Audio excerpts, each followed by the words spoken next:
Hi, friends. Have you ever had a promise from God and then had to wait for it? Well, God wants you to know that there's a purpose in your waiting season, and that is to receive revelation from His heart. In this series, I'm sharing some of the revelation that God has given me in my own waiting season. Today's word is a revelation of faith. It's only natural. Faith is spiritual and it's supernatural. That's obvious, but it's also natural as breathing. Everyone lives by faith in many ways. We have faith that chairs will hold us up, the light will turn on, our phone will work, the car will start, there's going to be groceries at the store that will keep our job, etc. We never even think about these things because it's natural for us to believe that it will work when I sit down or flip that switch or turn it on. So it's natural to carry the weight of faith. God doesn't give you more than you can handle, which is why He leads you into believing Him little by little, just like a natural weightlifter increases weight little by little. And a person going through the educational system increases knowledge little by little or grade by grade. The Bible is, of course, full of stories of people who thought that God had given them way more than they could handle. But in such cases, they were only considering their own natural abilities. When God gives us an assignment or a command, He considers the fact that He is going to help and empower you to do whatever it is. So it would be more accurate to say, God doesn't give you more than you can handle with Him. So there's a natural limit to what our faith is able to accomplish based on how we've exercised it.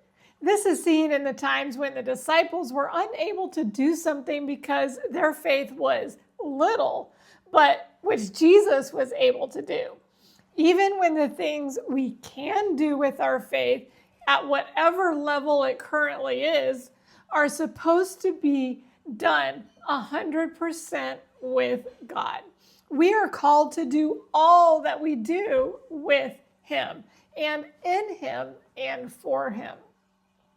God always wants to increase our faith, which is why He is constantly giving us things to believe Him for and commanding us to do things that stretch our current level of faith.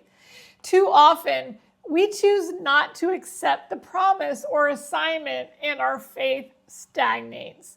Sometimes there is a great need within your realm of influence, and God wants you to do something about it that your current level of faith can't accomplish. If it can't wait, God does something supernatural with your faith to believe for something that you have not built up the faith muscle to believe for. He gives you the gift of faith. That gift is strictly for the specific situation. You'll feel the weight of it come upon you, and as you release it, a miracle happens. This is a wonderful thing.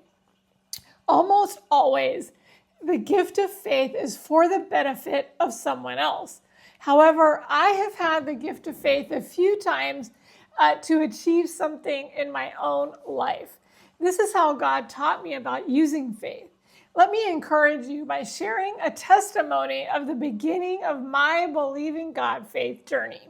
These things set me up for a life of believing God for all of the things He has done thus far and for the things to come. A few weeks before my 10th birthday, I told my mom that I really wanted a new 10-speed bike. Well, my parents didn't have the money for it. It was $100. What they did have was a principle of God. My mom asked me if I had any money. I had just $1. She taught me about giving and told me that if I would give my dollar in the offering at church as a seed, God could multiply it 100-fold. I had grown up in church and been saved at a young age. It never even occurred to me not to believe what she said. I did believe, and my faith was activated. The answer To me, it was a miracle because at the time, $100 may as well have been $1 million.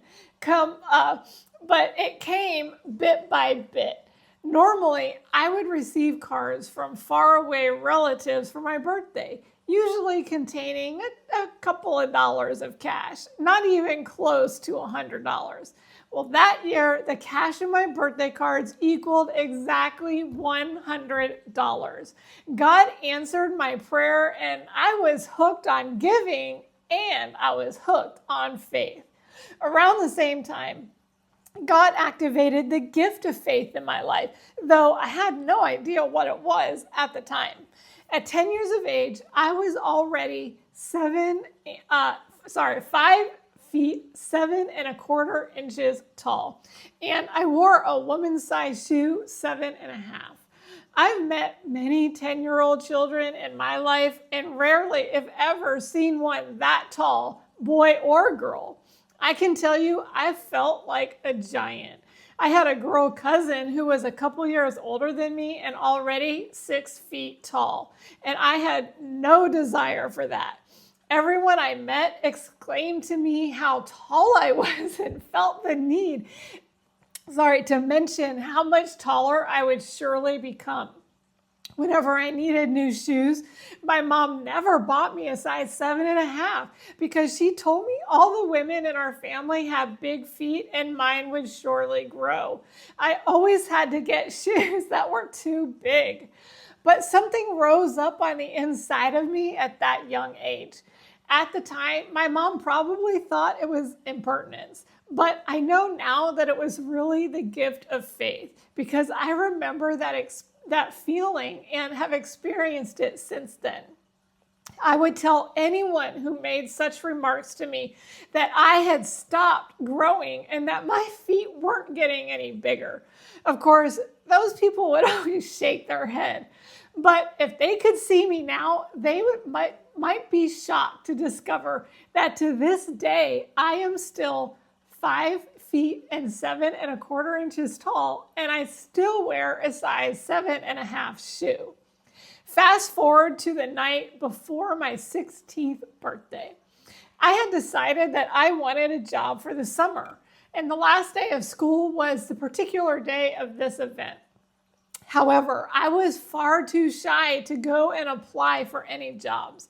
Again, that spirit of faith, of the gift of faith, rose up on the inside of me. I boldly declared that I would have a job when I turned 16, even though I was doing nothing to get it, except believe God. It happened to be a Wednesday, and we had church that night.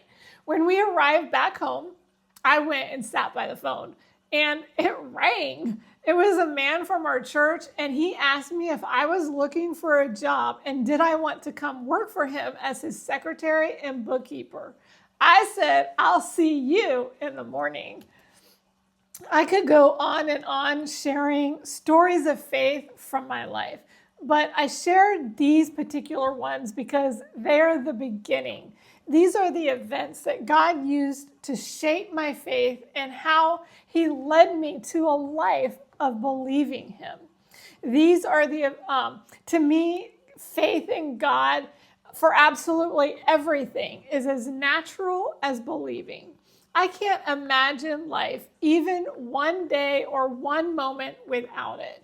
God wants all of us to view faith as being natural. It's not just for the super Christians, because there really is no such thing, or people who have seen angels or heard the audible voice of God.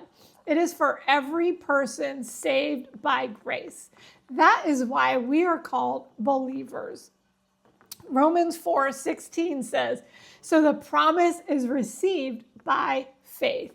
It is given as a free gift, and we are all certain to receive it, whether or not we live according to the law of Moses, if we have faith like Abraham's. For Abraham is the father of all who believe.